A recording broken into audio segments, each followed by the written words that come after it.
Distractaholics Podcast. As always, I'm Morgan. And I'm Tyler. And today we are discussing the movie The Conjuring 2. This is the second in our trilogy. Would we call it a trilogy? I'm calling it a trilogy. Leading up to the release of the new Conjuring movie, Conjuring the Devil Made Me Do It. This is our first time doing something like this, so we're pretty excited to go all into this universe. And we hope you guys enjoy it too. If you haven't seen the movie, make sure you stop listening now and watch the movie and come back to us because there will be spoilers. So I think we're going to talk about what we liked about the movie, what we didn't like about the movie, and then I think we're going to get into what actually happened at this haunting, similar to what we did on the first episode. Which these movies are based on a true story. And so we'll kind of discuss that a little bit, our feelings on that. So, Morgan, do you have a synopsis for us? From IMDb, as always, Ed and Lorraine Warren travel to North London to help a single mother raising 4 children alone in a house plagued by a supernatural spirit. And in this one, we again have Vera Farmiga, Patrick Wilson playing Lorraine and Ed, and then we have a bunch of other people I don't know playing the family. I don't think there's anybody else of note other than Ed and Lorraine Warren. Yeah, I mean, they're our main characters here. I think we've pretty much established that. So, Morgan, I need to hear what you liked about this. Wait, can I well, hold on. We have a couple of errata items that we need to clear up from last week. Okay. So, first of all, you were correct. Amityville happened after the Perrin haunting. So, which we're kind of introduced to that in the beginning of this one. That was actually the first opening. That was the opening scene of this one. And by the way, the opening scene of this one, way scarier than the last one. Well, and it was really cool because the opening scene of this one, I knew just by that window that it was the Amityville house because it's notorious. Iconic. Yeah. But I appreciate in this that in this series, this universe of these movies, instead of actually doing the Amityville haunting, because it's so famous, I feel like they skipped over that one, but they still used it in their lore and everything. You know, it's interesting. I wonder why they didn't make a new Amityville with James Wan as a director. And I learned something new, that The Haunting in Connecticut was also Ed and Lorraine Warren case. Oh. I did not know that. Well, and that's what I thought, is maybe because it's so big, it's been done so many times that they just wanted to leave those classics alone. Like, the Amityville Horror original and the remake are both good, so maybe they just didn't want to beat a dead horse. I don't know. I feel like James Wan could have really brought something to it. Again, right away, the one thing that I do love about these movies and this universe is the use of the spooky music. I didn't even notice the music. I know. Well, and then, so last time we talked about how he did Insidious as well, is it the director or whatever? Yes. The music and the use of strings in that movie, because I just watched that this past week too. I'll buy an Insidious. But the use of the music just to set the atmosphere and everything, that, like I said before, that's something extremely important to me in horror movies because it really sets my teeth on edge in a good way. And right after the music, we get introduced to London. I don't know if you noticed that, but I thought it was really cool, like how they did the different flashes of London, like the different sightseeing places, monuments, and all that. And they used a lot of music from the time period again in this one to kind of set the stage. I didn't notice, but I can tell you what the first thing I noticed was the camera work. Mm-hmm. And I loved when the kids were getting ready for bed. And they kind of came up through the window and went through each of the routines of the children. That's all a wonder. There are no cuts. And I don't know how they did that, but it looked really cool. Mm-hmm. Another thing, how you were talking about it, came in, like, looked at all the kids' routines and everything. The posters on the girls' bedroom walls are all from that time period and everything. And then if you notice at the end how they do... remember in the last one at the end, they actually showed pictures of the family and stuff. They made the girls' bedrooms look exactly like the pictures from the real one. So yes, I thought that was really cool. They actually made the entire house look that way. I actually got to watch a behind the scenes thing where they were recreating it. Oh, cool. And they actually had Janet and her sister come in, and actually they met with Lorraine Warren, because Ed Warren had passed away, and it was a very emotional reunion. They caught it all on camera. It's pretty cool. Oh, that's cool. Morgan, would you ever use a Ouija board? No. Because that's the next thing we get into. Right. And that freaked me out. Well, and they make one. Oh, yeah, they did. I didn't even pay attention to that. These little kids making a Ouija board. So that was more of a dislike, but it happens right there, and I think it's important that I ask you that question. That will not be in a Distractaholics episode of us playing with the Ouija board. It will not happen. So the little girls, they play with the Ouija board, and then they don't hear anything, and they're asking questions about their dad and everything, who we later find out that he kind of up and left randomly. It's okay. And when the entity, when things start happening in the house, one thing that I noticed is you can see the little girl. Is it Janet? Yes. Her, like, you can see her health deteriorating in her face right away, and I thought that was a really good attention to detail, as you would say. Oh, yeah. Right away, her face is super pale. She's got the big circles under her eyes. Like, you could tell she hasn't been resting well, that type of thing. So they do a good job of that. In this movie, my next like is, I think they do a really good job. So in the last Conjuring movie, it was a lot of build-up tension and then a jump scare kind of thing. In this, there were a lot more jump scares, but they also built a lot more tension. I thought this movie was in general much scarier than the first one. Night and day scarier. See, I actually disagreed. So I separated my notes into likes, dislikes, random thoughts, questions, and scariest shit. I had 2 things listed for the scary shit, and that was it. Okay, let's come back to that.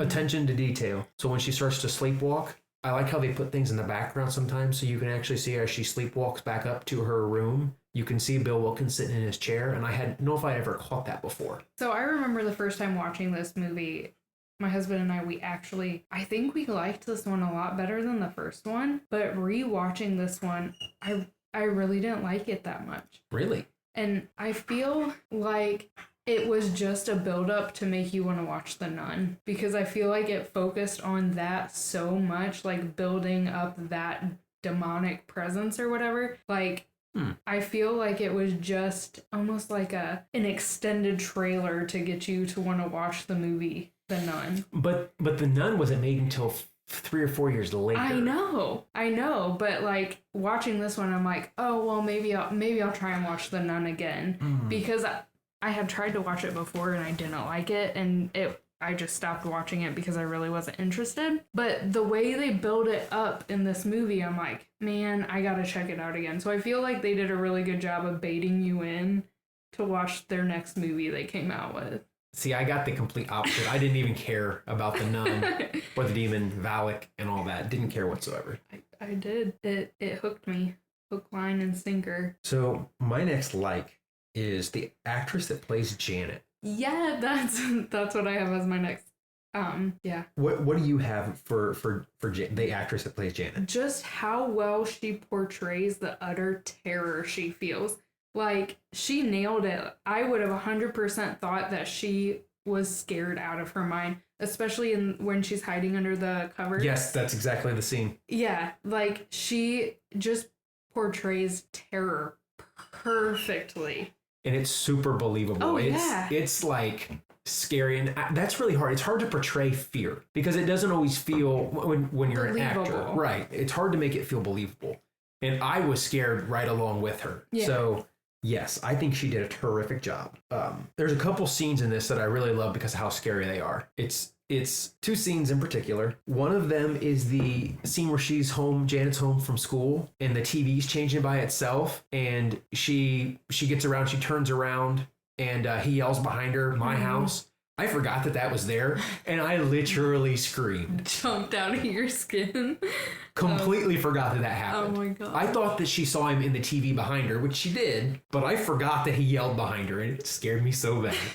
That's always one of my biggest fears, is like that I'll be looking in a mirror or the reflection of something and something is going to be behind me. Me too. Like, and I don't, maybe it's just because I've seen these movies before, but even after watching the first Conjuring, like there was only one night that I was scared that something was going to grab my feet and pull me off the bed, rather than it being like a week-long thing of I am not going to be able to sleep. Like, there was only one night of that this time, and for when I watched the second one, I was like, yeah, it's fine. Okay, all right. The office scene with the painting. With the nun painting. That was scary. How it, like, they use, like, what is it, the fluorescent? Yeah, for the eyes to make them glow. And the shadow walks over to it and it comes, it was so scary. That was really good. It made me think of, in the remake of It, how they have the portrait that the lady comes out with the portrait. That's what it made me think of. I want to say the bent neck lady, but that is a reference to Haunting of Hill House. Correct. I loved how this is just a writing thing because I'm the sap. I loved the Ed and Lorraine Warren stories that they were telling, where they were like, oh, it took me a real long time to find someone that believed me. What'd you do? I married him. And then they both did it. Loved it. Yeah, whatever. That's actually, it's funny that you bring that up, because that's actually one of my dislikes, is I said I could do without the shit with Ed and Lorraine taking care of just a second. That's the wrong thing. I felt I was sick of the Ed and Lorraine drama, but like in their relationship, I was just sick about their relationship. I didn't want to hear about it. Yeah, I also didn't like the touchy-feely stuff again. He kept saying, your visions are a gift from God. God brought us together for this. But then when she tries to like back out of it and say, no, we have to be done, and he's like, no, we're supposed to do this together. And if her visions are a gift from God and she's saying, no, we need to back out, maybe you should listen. Have you met many men that listen? Moving on. My last couple likes. The blurry vision, where it looks like it's more camera work stuff. After he has like he breaks into the house and he gets hit with the steam. The steam burn. It's more camera work where they can't see exactly what's going on. It looks like a video game. It's all first person. Kind of VR-ish. Yes. Before VR was big. I like the different camera work they did with that. And my last like, Morgan, unlike the exorcism scene, I thought the demon banishing scene was super cool. It was a lot better this time around than the last time. And maybe that's because they'd done it a couple times at this point. But supposedly they were supposed to have done it before the first one too, but... Because Insidious would have come first, and then The Conjuring. They weren't actually a part of Insidious. That's correct. That's a different universe. Yeah, it's just... But James Wan's done it. Yeah, it's just the same. So he should know same. monsters. Right. But, yeah, I don't know. It was definitely better than the last one. Okay, I'll take it. What else you got on the dislike list? You sure you want to get me started? I do. Well, I hate it. Like, the stuff about the Crooked Man, I didn't really understand. It felt thrown in. Yeah. When I went back and watched. It wasn't as cohesive. Correct. As, like, because, okay, we've got this crooked man going on, we've got this old man haunting the place, but then it's not the old man haunting, it's actually this demon. Valak. Yeah, this demon trying to get in through the old man to get to, like, it's just a lot of things on top of each other that don't necessarily need each other to be on their own, I guess. I don't know. There was one point that I just... With all the good camera work and everything that we talked about, I just thought it was very unfit with how this was filmed. There was a random freeze frame on the mom's face after Janet has the seizure. Like, it just freezes on her face and then, like, goes to a different scene. Like, almost like in a TV show or like a comic book type movie where they just freeze on the person's, or like, you know, when they would freeze on a person's face and then they like scroll out like a newspaper type thing.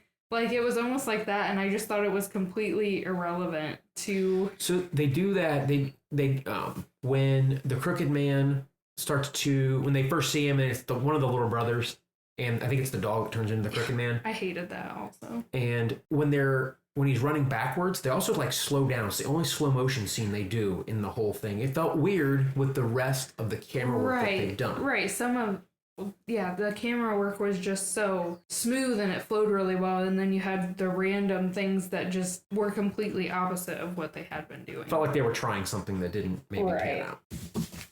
May I nitpick one more thing? Yeah. I've got plenty more, so keep Okay, going. all right. I hated how the mom jumped out of bed and was looking camera ready. Because when I jump out of bed... That doesn't happen to you? No, when I jump out of bed, I look like Beetlejuice. Like my hair's going all these different directions. It felt completely unbelievable. I didn't even notice that, to be honest. Made me mad. You were just jealous of it. As we continue the dislikes here, I was very annoyed with just painting this portrait of how Ed and Lorraine are such good doers and like saints, and they're always doing stuff for the family. He goes in and he fixes the sink. He goes down and he's gonna fix the leak in the basement. The music and all that stuff. The guitar, like all that shit is just, it's sentimental shit that I don't need, because I don't know if it's just because I don't care about these characters very much. Like, to put it coldly, like I just don't care about them. And I don't know if I 100% believe that they weren't just big hoax people that were just doing this for money and to take advantage of people. So, but I don't know much about them. So I know that you do, so you can correct me if I'm wrong, but I don't know. I just don't, it annoyed me how much it was shoved down my throat that they were such do-gooders. That's fair.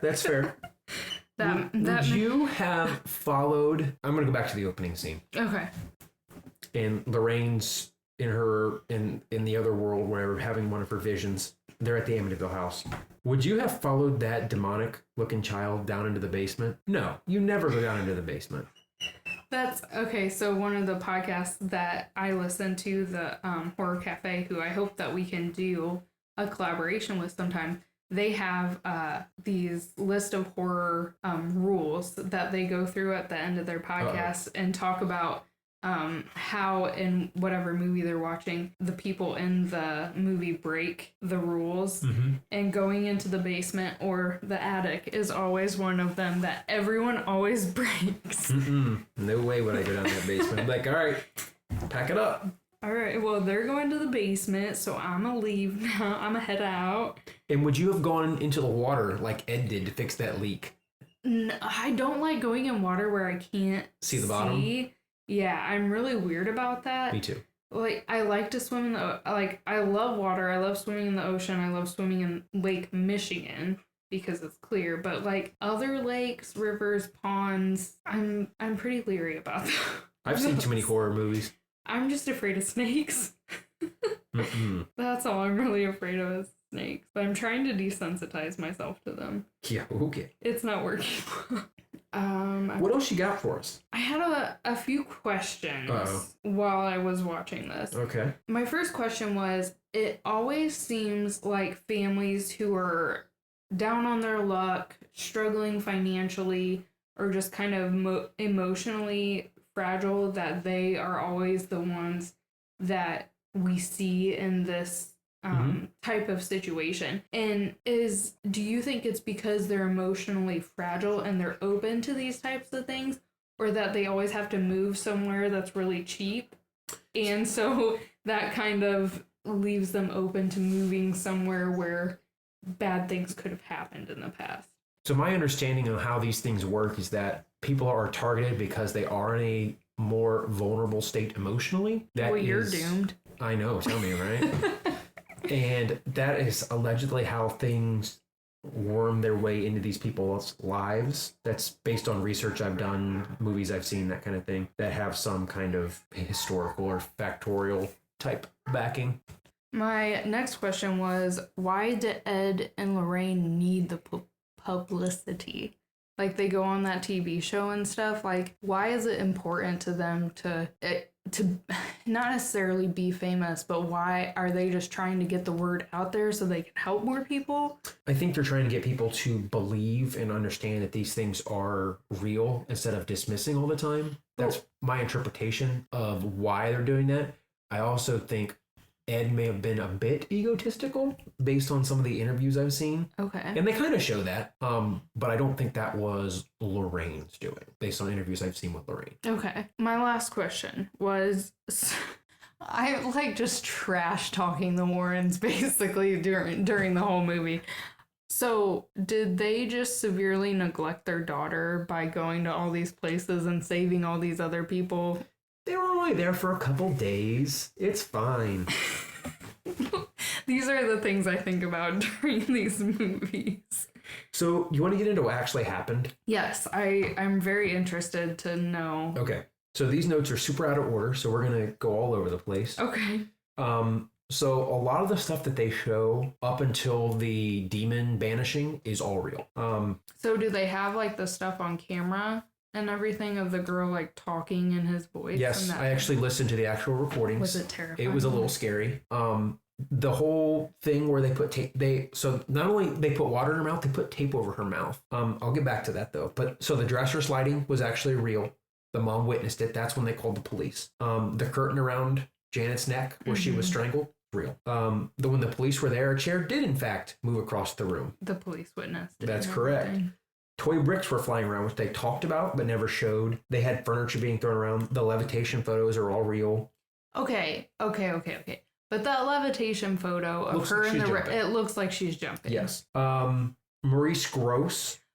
Which I had a question too. Like, why was he so involved? So, because he was media, right? No, he was not. The media reached out to the Society for Psychical Research, which is a really old paranormal society. Oh. And he was an engineer and an inventor. So they were calling him in to debunk it. Oh, I thought he was a part of the media. No. So the story that he had just lost his daughter, that's true. That's actually real. Okay.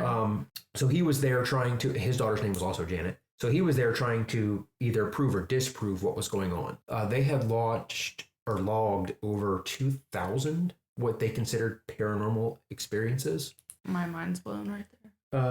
Recording. So they actually brought in a ventriloquist and a magician to investigate to make sure that they weren't just making it up. So people actually think that this is all a hoax. There's a lot of people that believe it was a hoax. That'd be a lot of people to have in on it, though. There were 17 people that witnessed poltergeist behavior and were actually interviewed and went on record. And, like, it's so hard to get, like, in murders and, like, different robberies. Like, it's so hard to get people to be on the same page with those. Correct. Like, just one or two people. So, 17, like, that's a lot of people to kind of corroborate the same exact things happening. So, the Bill Wilkins came through, how his method of death was actually true and was confirmed by a relative that he had died of the hemorrhage and all that stuff. Janet was seen levitating through a window. They talk about that, but never in depth. Let's see. So here's why people think a lot of it's a hoax. So the girls admitted to making some of the stuff up. They felt bad when people would come in and then nothing would happen. But Maurice Grosse claimed that he was able to pick out what they were faking pretty easily. So they had a fireplace torn from the wall in the children's room while nobody was home. While Grosse was investigating, they were communicating through knocks when nobody else was home. So you may be wondering how it all stopped then, if the demon banishing wasn't actually true. Yeah, so what if they didn't actually banish anything, do an exorcist, cleanse the house, whatever? Why did it stop? So Janet was hospitalized. They tested for epilepsy, mental illness, and all that. And she was gone for a little while. And when she came back, everything just kind of stopped. That's weird. So that's, again, why people really believe it's a hoax. Yeah, I wonder if when she came back, if she was on medication, which no longer made her susceptible to it or something. It's possible. And one last thing I'm mentioning just for you. So when they did the water experiments, they tested her with a laryngograph. Anyways, don't read my notes. You don't read my handwriting. It revealed that Janet's voice was using full vocal folds, whatever that means, and not the larynx. And they said that somebody typically can't talk like that for long periods of time without damaging their voice or being hoarse afterwards. And Janet would go right back to that. So, well, and especially like projecting it as loud as, like, I understand ventriloquism's a thing, but you're not really throwing your voice super far. So that's wild. That's it. I don't know if I believe that it wasn't a hoax, but I don't know if I believe that it was a demonic possession. So it's a lot of it's more of a poltergeist than a demonic possession. It's the infield haunting is actually referred to as a poltergeist. There's no demonic stuff mentioned. They just made it into the demonic. Correct. Okay. Because demonic seems more scary than a poltergeist. Well, it was a setup for their next movie, The Nun. You just said that. Oh, true. Right. That's all I got. Which is The Nun set before this? It is, right? I believe it's set way before it. Because it talks about like how Valak became in the shape of the nun or whatever. Mm-hmm. Okay. All right. That it's like a prequel. Okay. All right. So let's run this one through our rating system. And should we start from the bottom and go to the top? Sure. Let's do things differently. This is our first time recording in person together. So let's just mix it all up. All right. So starting with the context of the dialogue. Did you feel like it went along with the times and the storyline, or was it way out of place? And this is on that 1 to 5 scale. Yeah, it was very British. It was very British. I'd give it at least a 4. It sounded right. But we're not British, so can we really judge? Yeah, they were biscuits and bins and all that fun stuff. All right, so 4 it is. The storytelling of the dialogue. Did you feel like the dialogue made sense and flowed well? Fluided? Or does it take away from the story? No, it sounded good. It worked with the story. 5. The performance of the acting. So the actors themselves. Are we thinking Oscar worthy or I could do better? So we talked about how much we loved Janet. Janet did a really good job. Everyone else, I feel like, was okay. Yeah, they just did their job. I'd give them a 4. Yeah, it wasn't anything I was, obsessed with. And the characters. Were the characters multidimensional to you or pretty bland? Personally, I feel like they tried to make them multidimensional with how much they shoved Ed and Lorraine's values and relationship down our throats, but I just really didn't care about that. I'll give it a 3. Okay. Intrigue. Did the theme intrigue you? Does it teach us a lesson, make us think, form an emotional connection, or no connection? I felt personally connected to what was going on in the story. Yeah. I was pretty into it. I didn't. I don't know why. Because we were in a bad mood. I don't know. Maybe like the first time I watched this though, I was like, yeah, this is way scary. But the second time I was just like, I just don't care. Oh, I was terrified. 4? Can we agree on a 4? You'll be knocked down to a 3. Let's go 3. Okay. The intrigue of the theme. Oh wait, we already did that one. The identity. Was it extremely entertaining or not entertaining? Well, it was definitely entertaining. I disagree. 4. I heard a 4. Alright, I'll give you the 4. Entertainment value. Was it extremely entertaining or not entertaining? I give it 4. Alright. The premise. Is it exciting or has it been overdone? It's been done. It's been, that's the thing with like the horror movies and stuff, like especially hauntings of some sort, like they've been beat to death. I'd give it 3. Yeah, I feel like that's fair. Is it plausible? Yeah, because we've talked about it. It's not something that I don't believe could happen, but I'm just not sure I'm convinced. I give it a 5. Yeah, that's fine. The story arc, does it do a good job of building everything up and then we reach the climax and then resolution? I'd say so. All right. Regardless of how you feel, I'd give it a 5. Okay, my opinion no longer matters here, folks. All right, so tally us up here, Tyler. You're really actually doing math by hand. I'm impressed because I use my calculator every time. 21 and 19 is 40 out of 50. 40 out of 50, so that's like, I want to say it's an 80%. Yeah, it's 80. You just double the number. I don't care. Okay. So we've got an 80% on the Distractaholics / cast rating scale. All right, so that's all we really have for The Conjuring 2. So the next, The Conjuring, The Devil Made Me Do It comes out the 4th. That's correct. So that's in 5 days? Yes. So that's coming out. We're planning on projectoring it outside, right? It's going to be really spooky. I hope it's not like a movie where stuff happens outdoors. Because I know, because we're both going to be shitting our pants. Because then I got to drive home. Yeah. So that's always scary too, because you're like, is something in my back seat? I always check the back seat before I get in. Yes, because of all the urban legends. And then I've been distracting myself with Supernatural, and all the time there's stuff on the road, and then maybe I'll hit it and it'll be in my back seat. You never stop for anything. Which I tell myself that all the time, but then I'm also the person who, it's midnight and there's a car on the side of the road and I'm like, I stop, hey, you guys need anything? Oh, I drive right past. And I'm like, oh my God, what am I doing? As I'm doing it, I'm like, oh yeah, I probably shouldn't have done that. But I'll stop for a squirrel. I literally came to a stop on my way here for a squirrel who just looked at me. But distracting me this week, I really don't have much. My dog had surgery. That's about it. Babying him. I really haven't done much this week. I haven't either. And I'd like to go socialize. Yeah. So I'm distracting myself with socialization.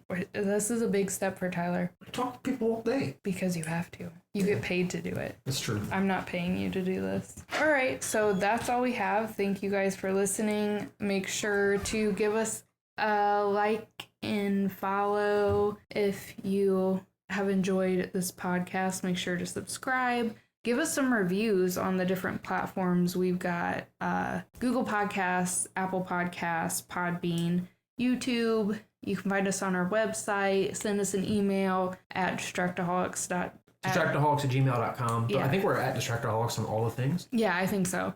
So give us some love. Let us know what you're thinking of the podcast. After we do the Conjuring stuff, we're hoping to branch out into more different topics. So if you have any ideas for episodes or things that you want us to distract ourselves with, let us know. Morgan, we had specific requests to review a video game, which should be really interesting. Oh, is it Don't Blink? It is. All right. But thanks, guys, for listening, and we'll catch you next time. Bye. Love ya. Bye.